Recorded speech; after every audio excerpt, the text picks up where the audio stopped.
Baghdad, January 17th, 1991. Time, 2:38 a.m. The sky was silent. Not just silent in sound, but in vision. On the glowing green screens of Iraq's most advanced Soviet-supplied radar stations, nothing moved. The operators stared at the scopes in disbelief. No signatures, no altitude bands, no Doppler shifts. Yet the earth began to shake. Somewhere beyond the river's bend, fire bloomed against the darkness. A thunderclap cracked the air, followed by another. Air raid sirens howled across the city as anti-aircraft guns opened up, blind, frantic. The gun crews weren't targeting contacts. They were targeting shadows.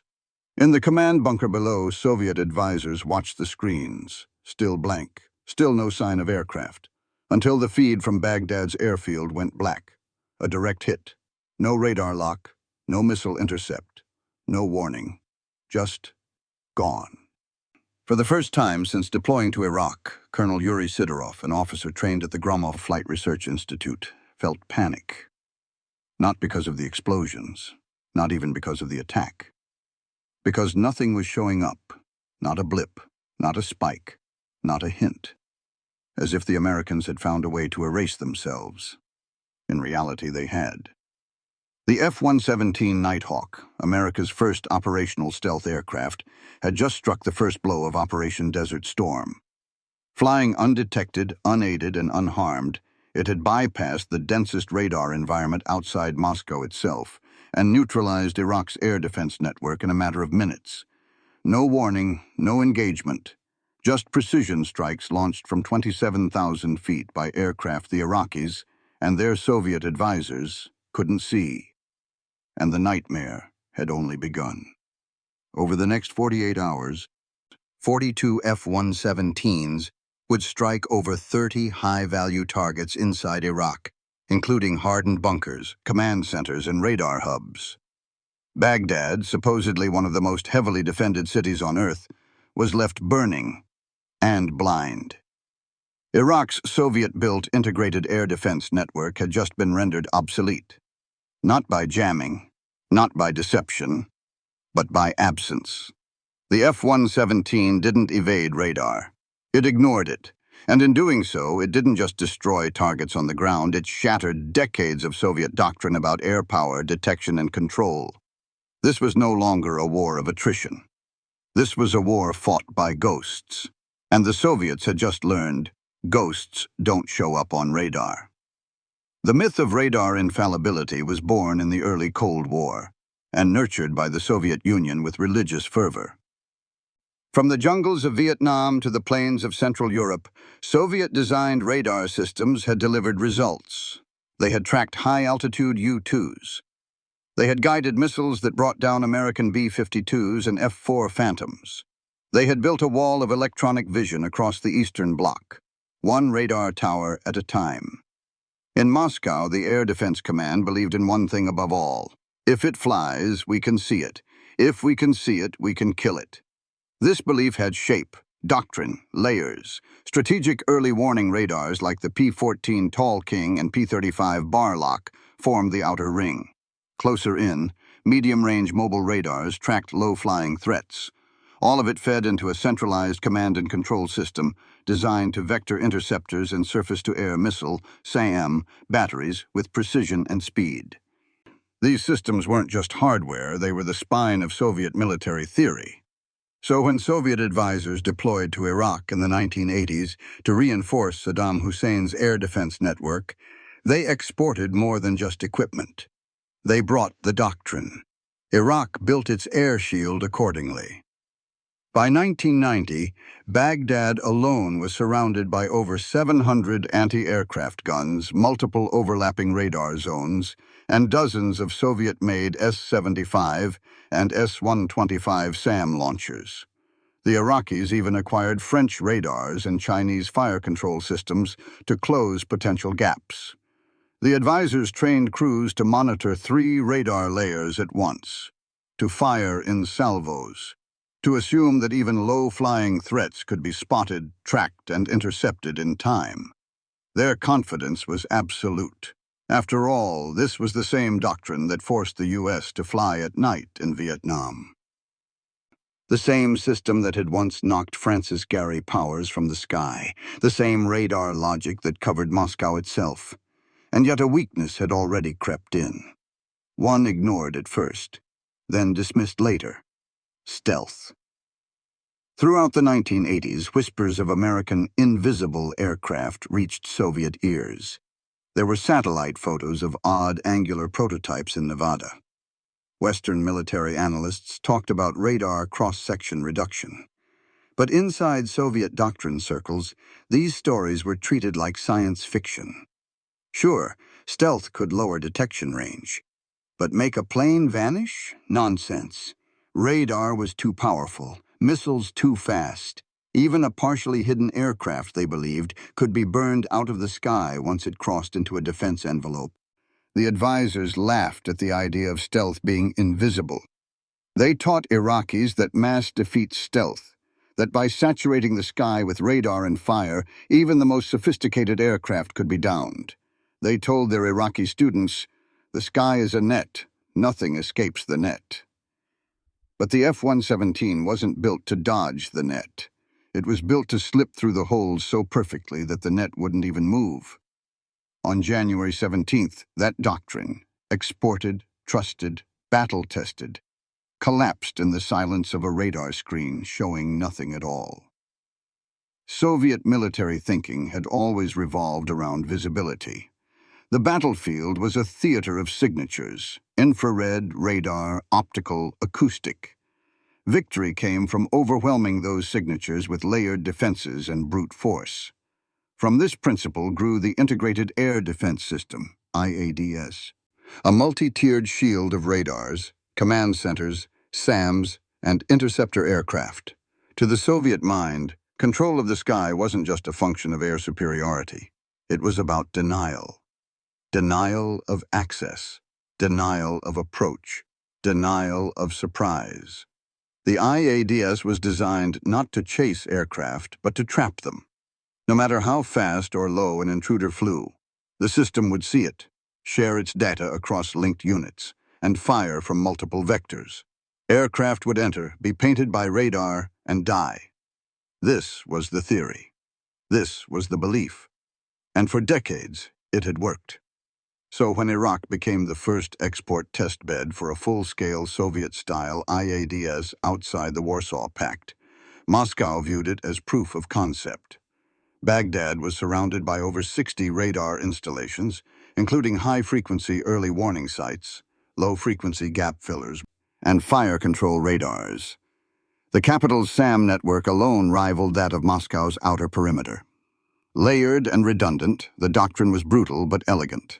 Any American aircraft entering Baghdad's envelope would face instant detection, electronic tracking, and successive missile waves. If it survived the first, a second would be waiting. If it ducked radar, optical spotters and passive detection arrays would cue batteries in the blind zones. The goal wasn't to just kill the plane. The goal was to drown it, in data, in fire, in shock. This doctrine was exported to Iraq not just through hardware, but through education. Soviet advisors trained Iraqi officers to think in terms of response windows, track time, reaction vectors, coordination lags. Everything was calculated. Radar Station A sees it at 80 miles, hands off to Station B at 55. SAM Battery Delta launches by 45. The jet dies by 30. Every aircraft had a predicted path. Every radar pulse, a roll. The net was tight. The math worked. Except it didn't. Because none of that doctrine accounted for something flying with no radar signature at all. The F-117 didn't present a target to hand off. It didn't give SAM batteries a firing solution. Its radar cross-section was smaller than a bird's. And it wasn't jamming signals. It simply didn't reflect them. The Soviets had built a doctrine for a known world. And in January 1991, the F-117 revealed that world had changed. The Americans weren't playing by the old rules. They had invented a new kind of warfare, one where seeing nothing didn't mean nothing was there, one where air defense wasn't overwhelmed, but bypassed entirely, one where a plane didn't need to survive the network. because it never entered it in the first place. It began at 2:38 a.m. The first explosion didn't match the warnings. There was no missile streak, no contact report, no alert tone from the P-18 spoon rest radar. Yet something struck the Al-Taji Radar Command Center just north of Baghdad with surgical precision. Within seconds, backup communications failed. Satellite uplinks died. By 2:41, two more facilities went dark: an S-125 battery near Taji and a central command relay node east of the city. But none of these were detected before impact. Inside the Iraqi Air Defense Headquarters, chaos reigned. A Soviet air defense specialist, Lieutenant Colonel Anatoly Drevin, scanned radar data in disbelief. "There is no flight path," he said. "There is no warning. But something is destroying the network, node by node." Iraqi officers stared at the blank scope, hands trembling above launch consoles. They fired anyway, blind salvos of SA-2s and SA-3s into the night sky, hoping to hit a shadow. They hit nothing. The F-117s were already gone. Flying alone, without escort or jamming support, they had pierced the densest air defense belt in the Arab world. Each Nighthawk carried two 2,000-pound laser-guided bombs inside its internal bay. The targets had been selected months before: radar dishes, fiber optic lines, microwave towers, hardened bunkers. One of the bombs struck a key radar node buried beneath 20 feet of reinforced concrete. The Iraqi radar operator on duty didn't even have time to report a contact. He never saw it coming, and that was the first impossible event. Not just that a plane had penetrated Baghdad's airspace undetected, but that it had selected the precise nerve center that would blind the rest. It wasn't random. It was targeted. And worse, it was repeatable. In just 9 minutes, a total of 8 F-117s struck 14 critical air defense targets. Every strike hit. None were intercepted. Not one was tracked. By 3:00 a.m., Iraq's radar coverage was crippled. SAM crews were fighting in the dark. Commanders were shouting into radios that no longer worked. Coordination between batteries was gone. The entire doctrine of integrated response shattered. Soviet advisors were horrified. For years, they had trained Iraqis to believe in redundancy, that if one radar failed, another would cover, that if one battery was blinded, another would respond. But the F-117 had hit every critical junction simultaneously. It was like pulling the plug on a machine that had no backup generator. A Soviet advisor, interviewed decades later, remembered the moment. "The sky opened, but our radars showed nothing. It was not war. It was disappearance." What was once theoretical, the idea of invisibility in combat, had just become operational. And it worked better than anyone expected. The first impossible event wasn't just a technological breakthrough, it was a psychological weapon. Baghdad's skies didn't just belong to the Americans. They were already lost, before the Iraqis even fired a shot. The first reports from Baghdad triggered a flurry of encrypted traffic back to Moscow. Soviet military attachés, listening through scrambled channels, described a scene that bordered on the surreal. Radar networks had gone dark. Command centers were struck with impossible precision. And worst of all, no aircraft had been tracked. At first, High Command didn't accept it. The Politburo had seen stealth before, in theory. Grainy photos from satellites, blurry sketches of prototypes, rumors of a black triangle flying out of the Nevada desert. But nothing operational, nothing proven, nothing this devastating. The official explanation from Air Defense Command was swift: electronic warfare. They told themselves the Americans had saturated Baghdad's skies with jammers, that F-111s or EA-6Bs had overwhelmed the radar systems, that what the Iraqis had faced was not stealth, but saturation. But there was a problem. Electronic warfare can be measured. Jamming leaves a signature, a spike in frequency, a scream across the radar bands. None of it was there. The Iraqi systems didn't report confusion. They reported silence, not blindness, absence. and that terrified Soviet analysts more than anything else. One internal KGB memo, later declassified, read, "A radar network was attacked, not jammed, not penetrated, erased." Still, the official line held. Soviet media called it propaganda. Soviet generals insisted their systems weren't at fault, that the Iraqis had misused them, or that the strikes were exaggerated. Behind closed doors, however, panic took hold. Teams at the Frunze Military Academy pored over every scrap of data, debriefed returning advisors, analyzed infrared satellite footage. But they couldn't find what wasn't there. No flight path, no radar return, no thermal trail strong enough to confirm approach vectors. The F-117 had not just avoided detection, it had bypassed Soviet doctrine entirely. Back in Iraq, Soviet officers had no answers for their Iraqi counterparts. What do you tell a missile crew when their fire control radar never locks? What do you say to a general whose entire defense sector is blind? You say what they said, it was an illusion. But that illusion had reduced one of the world's densest air defense grids to ashes in less than an hour. The Americans had done the unthinkable. They had fought a modern war without appearing on the battlefield. And for a Soviet Union that built its power on being seen, heard, and feared, that wasn't just unthinkable. It was unbearable. If Moscow couldn't accept invisibility, it needed another explanation. One that preserved the fundamental laws of air defense. One that still made sense inside the doctrine they had built. So Soviet analysts crafted the first wrong theory. The F-117 must be part of a broader electronic deception package. In their view, the Americans hadn't created a plane that couldn't be seen. They had simply buried it beneath a mountain of electronic interference. The Nighthawk wasn't invisible, they reasoned. It was masked. Its signal drowned in a cloud of noise created by support aircraft, orbital assets, and ground-based jammers. That theory was comforting. It kept radar at the center of the equation. The Soviets imagined fleets of EC-130H compass call aircraft circling the battle zone. They pictured EA-6B prowlers sweeping the sky with disruption waves. Some even speculated about low-orbit satellite jammers, manipulating the electromagnetic spectrum in real time to protect the stealth aircraft on approach. In war colleges, models were drawn. Arrows connected the Nighthawk to hypothetical suppression bubbles and energy corridors.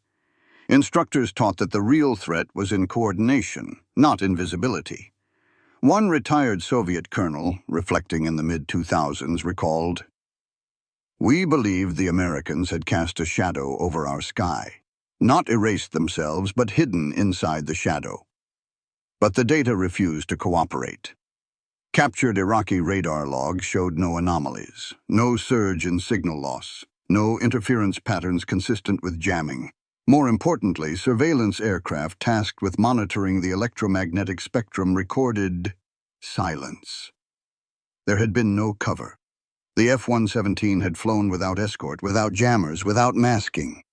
Its support network, a wax coordination, refueling tankers, strike planners, was nowhere near the battlefield. When the bombs dropped on Baghdad's radar sites, no American aircraft were visible on radar at all. It wasn't a magic trick. It was design. The Nighthawk's shape, sharp angles, flat panels, radar-absorbing materials, deflected and absorbed radar waves.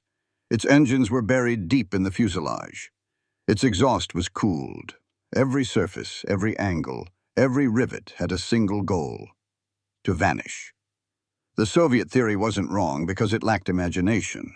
It was wrong because it assumed too much. They assumed that air war was still about noise. But the F-117 made war about silence. For years, the Soviets had refined the art of targeting.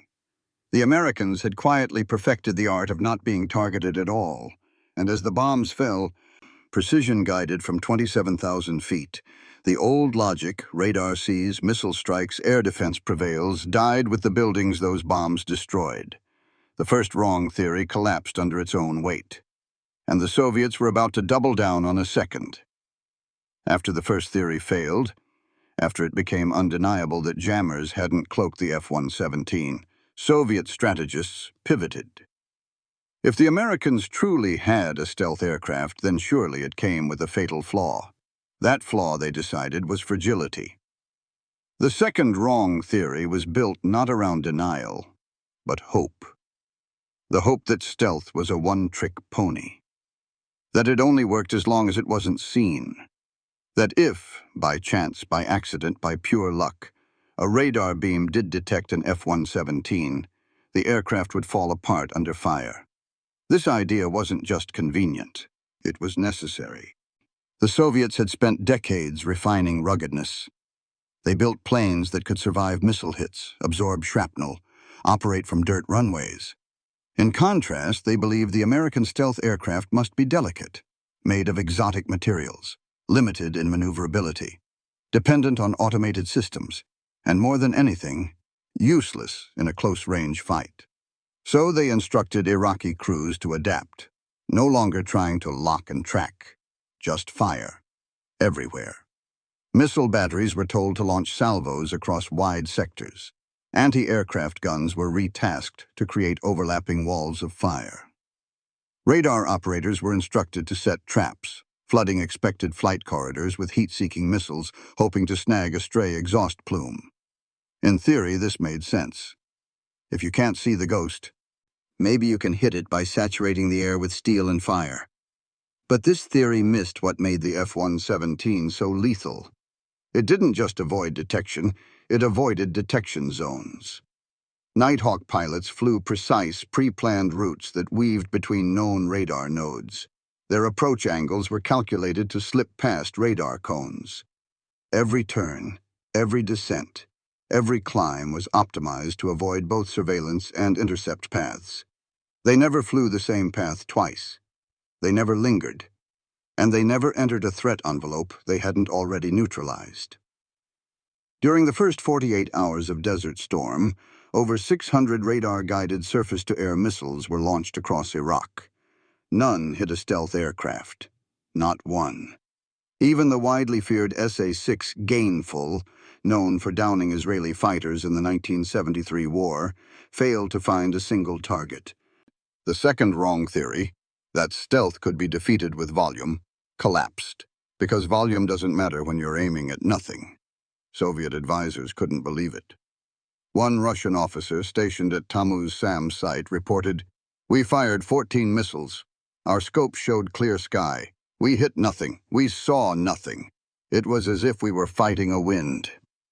In the aftermath, some tried to save face. They claimed the F-117 was only effective because it attacked at night, that in daylight it would be shot down. But even that failed. The Nighthawk didn't rely on darkness. It relied on invisibility, to radar, to heat seekers, to command logic. The second theory died in a haze of smoke and broken missile batteries. And now Soviet intelligence faced a third, more terrifying realization. They had understood nothing. For years, Soviet intelligence had watched the American desert, specifically a stretch of arid land known as Area 51. Satellites captured images of long black airstrips and oddly shaped hangars. Occasionally, glimpses of angular aircraft showed up in low-resolution photos. Western analysts speculated about stealth prototypes. But inside Soviet command, those signals were never treated as urgent, because the doctrine said otherwise. To Soviet analysts, stealth was not a practical military tool. It was seen as theoretical, fragile, and limited to special operations or spycraft, not major wars. Engineers at the Zhukovsky Air and Space Research Center had modeled radar cross-section, RCS curves, and found that making a plane invisible would require unacceptable trade-offs in speed, payload, and range. So they filed the idea away as impractical. The Americans didn't. In 1977, Lockheed's Skunk Works flew a prototype called Have Blue. 2 years later, the U.S. Air Force commissioned a new fleet based on that platform. The F-117A was operational by 1983. And by the mid-1980s, it was already training for deep penetration precision strikes, in total secrecy. The Soviets missed all of it. Why? Because they were looking for the wrong indicators. They expected massive procurement orders. They looked for public tests. They believed that a new U.S. aircraft would resemble past programs, high-speed, high-altitude bombers or agile multi-role fighters. Instead, they saw a plane with no tail fins, no external weapons, no press coverage, a triangle flying at subsonic speeds with no afterburner. The F-117 broke every model the Soviets had for what a combat aircraft should be. Their failure wasn't just technical. It was philosophical. They had spent decades betting on brute force, more missiles, faster interceptors, tighter radar nets. They assumed the future of war would be about overcoming power. The Americans had quietly redefined it as avoiding detection altogether. By the time Soviet analysts realized what had happened, the damage was done. Desert Storm wasn't the test of stealth. It was the proof. F-117s flew over 200 sorties during the war. They struck 40% of Iraq's high-value targets. None were shot down. The Soviet Union had built its air defense empire on the assumption that it would always see what was coming. That if the Americans attacked, they would do it with B-52s, F-15s, and cruise missiles visible on radar scopes from hundreds of kilometers away. Instead, America struck with a fleet that didn't appear at all. And while the Soviet military machine still churned out missiles, radars, and interceptors, its brain, its intelligence network, had failed at the most basic level. It didn't know what it didn't know. After the Gulf War, panic spread in Moscow.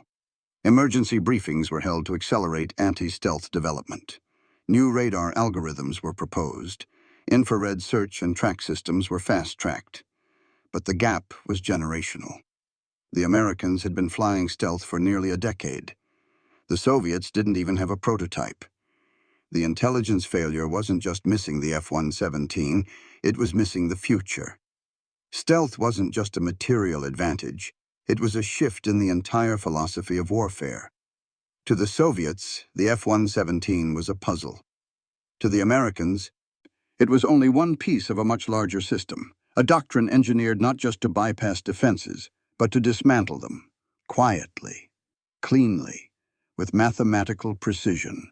They called it first look, first strike. It began long before the aircraft took off. From satellites in orbit to RC-135 reconnaissance planes flying along borders, the U.S. intelligence apparatus mapped every square meter of Iraq's airspace. Every radar frequency, missile range, and radio tower was catalogued. Analysts created real-time threat matrices, dynamic models of Iraqi air defenses updated by the hour. Then came the planners. Using those matrices, mission planners programmed F-117 strike routes with surgical exactness. Each aircraft had a single task: destroy the neural centers of the IADS. One plane, one target. No formation flying, no backup. Just confidence in precision and stealth. That confidence wasn't blind. Behind each F-117 was a web of coordination, from JSTARS aircraft monitoring battlefield movements to AWACS relaying aerial data, from GPS satellites guiding navigation to U.S. Navy submarines feeding intelligence through secure comms. And none of that data was static. It moved, adapted, and recalculated in real time. The F-117s weren't just flying blind through hostile skies. They were flying along corridors carved out by information dominance. Lanes cleared not by bombs, but by bytes. This was the true American system, a fusion of invisibility, precision, and total situational awareness. Inside the jet, the pilot sat in near total darkness. No radar, no afterburner, no wingman. Only a digital map, a flight path optimized to avoid every threat cone, and a targeting computer that guided laser bombs to within 2 meters of their aim point. The weapons bay stayed closed until seconds before release. The bomb fell silently. The aircraft turned, no circling, no second pass. Then, silence. Back at headquarters, commanders watched the results in real time, via satellite imagery, drone relays, and signal intercepts. Within 30 minutes of the first strike, over 50% of Baghdad's integrated air defense capacity was gone, and the Iraqis still hadn't seen a single attacking aircraft. This wasn't just about technology. It was about total control of the engagement. The Soviets had built their doctrine around reaction. Detect, identify, track, intercept. The Americans had flipped it. They no longer reacted. They acted. Every F-117 mission was a statement. You don't get to fight if you can't find us. And for Soviet-trained air defense officers, that truth was devastating, because it meant their systems weren't just ineffective, they were irrelevant. Even worse, they knew it worked because they had trained the very Iraqis now failing to stop it. One former Soviet advisor put it bluntly in a post-war interview. We exported our air defense playbook, and they beat it without firing a shot. The humiliation wasn't in defeat. It was in the realization that by the time the war began, they'd already lost.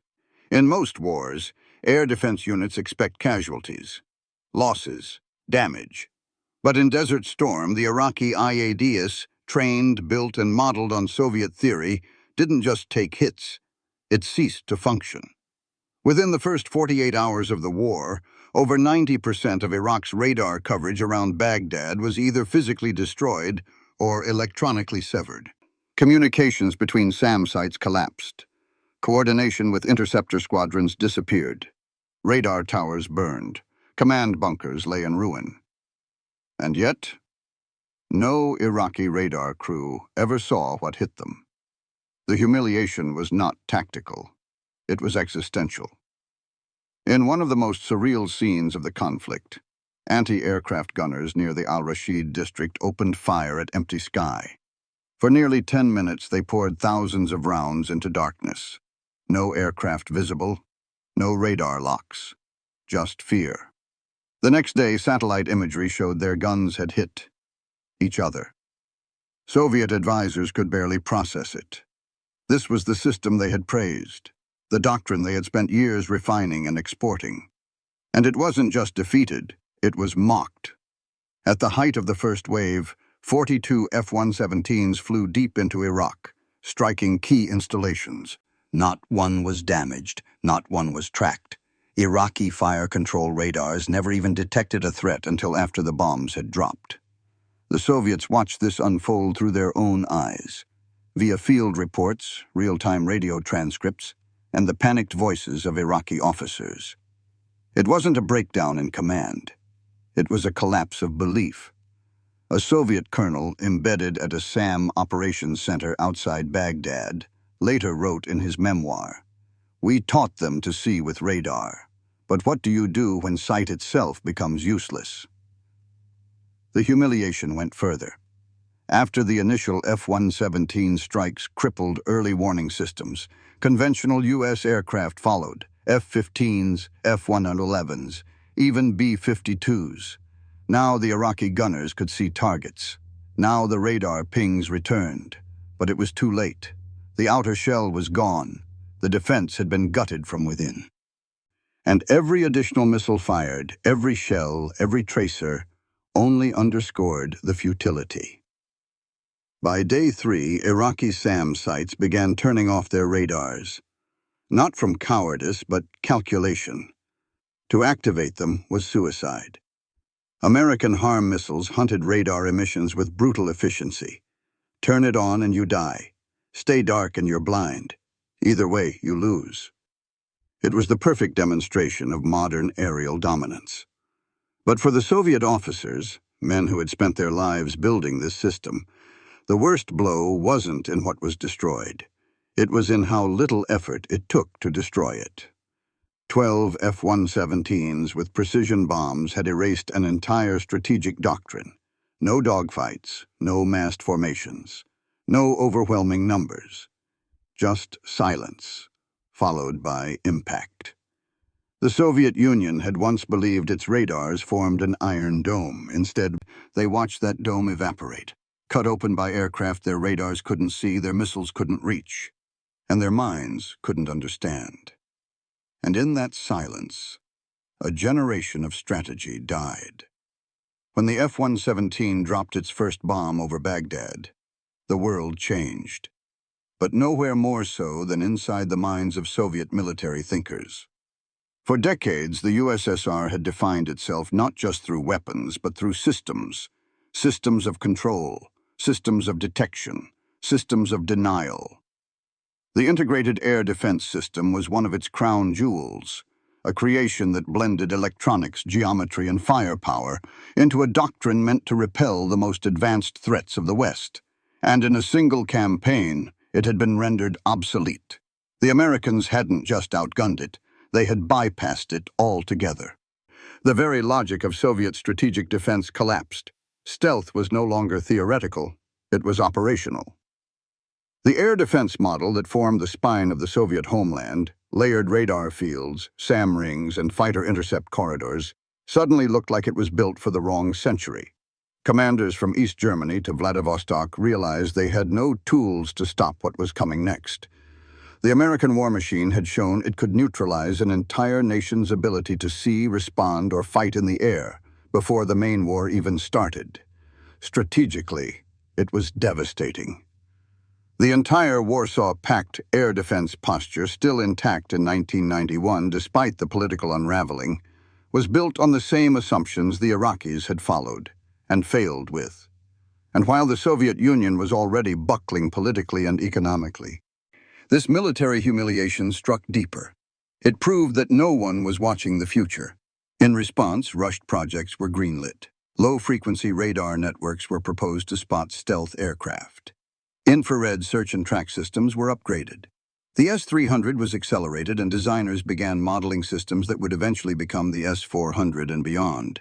But it was reaction, not innovation. The ideological faith in radar superiority and brute force detection, in fire-saturated air corridors, it all had to be re-evaluated. And that re-evaluation came too late. By the time the F-117's presence became undeniable, the Soviet Union itself was in its death throes. Within 10 months of the Baghdad strikes, the USSR dissolved. And while stealth technology didn't collapse the superpower on its own, it revealed something far more dangerous to its strategists: that the enemy had been preparing for a type of war they didn't believe was possible.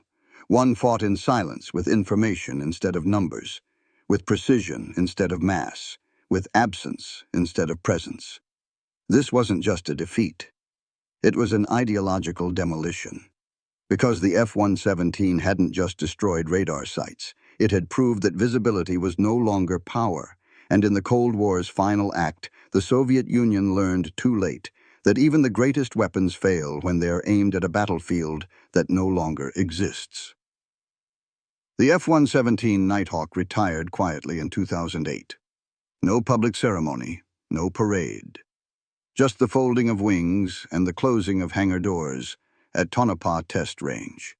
But in military theory, in every war game, defense drill, and radar redesign, it never really left, because the ghost it unleashed in 1991 still lingers. For Soviet strategists, the trauma of that night over Baghdad became a haunting case study. How a single squadron of aircraft, unseen, unheard, untouched, could dismantle an entire doctrine without ever engaging it directly. It wasn't the F-117's shape or paint that terrified them. It was the implication that the battlefield was evolving into a space where detection meant death and evasion meant dominance. In the decades since, Russia has invested heavily in anti-stealth systems, low-bandwidth radar, infrared tracking, multi-static sensor grids. The S-400 and S-500 systems were born not just from innovation, but from fear. The fear of a black triangle cutting through the sky, dropping bombs with impunity, and vanishing before the first alarm ever sounded. The Americans, meanwhile, moved forward. The B-2 Spirit took stealth to the strategic level. The F-22 added maneuverability to invisibility. The F-35 turned every fighter into a sensor node in a global data net. And behind them came drones, algorithms, and hypersonic ghosts of wars yet to be fought. But none of them would exist without the F-117. It was the quiet pioneer. Not invincible, not untouchable. But in 1991, it proved a concept, that the future of air power wasn't about domination through volume, but through absence. The Soviets, trained to fight what they could see, learned the hard way what happens when the enemy becomes a shadow. No radar blip, no warning, Just an explosion, and then nothing. And for every radar operator who stared into a screen and saw only darkness as Baghdad burned, that memory never left. Because what they feared most wasn't just being attacked.